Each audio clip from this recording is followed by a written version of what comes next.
तुर्की के राष्ट्रपति Recep Tayyip Erdogan ने हमास चीफ इस्माइल हानिया से मुलाकात की है। दोनों के बीच शनिवार को इस्तांबुल में ये बैठक हुई।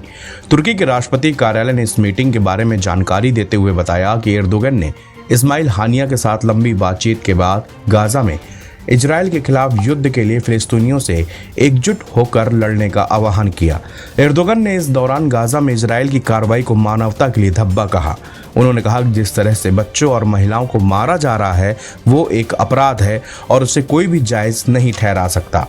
तुर्की मीडिया रिपोर्टों के अनुसार 2.5 घंटे से अधिक तक चली इस बैठक में एर्दोगन ने हमास को एक मुक्ति समूह और इजरायल को नाजियों से भी बदतर करार दिया। उन्होंने कहा कि बोस्फोरस जल डमरू मध्य के तट पर डोमला बाहस पैलेस में वार्ता के बाद फिलिस्तीनी एकता महत्वपूर्ण थी। फिलिस्तीनी के लोगों को एकजुट होने की जरूरत है।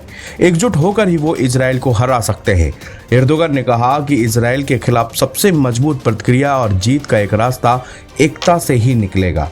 हमास को अमेरिका, यूरोपीय संघ और इजरायल एक आतंकवादी संगठन मानते हैं, लेकिन तुर्की ने हमास को फिलिस्तीनियों की आजादी के लिए संघर्ष करने वाला संगठन कहा। एर्दोगन ने ईरान और इजरायल के बीच हाल में बढ़े तनाव पर भी बात की। उन्होंने कहा कि इन घटनाओं की आड़ में इजरायल को कोई और शिगुफा छोड़ने की इजाजत नहीं मिलनी चाहिए। ये जरूरी है कि गाजा पर ध्यान केंद्रित रहे और ये युद्ध रुके।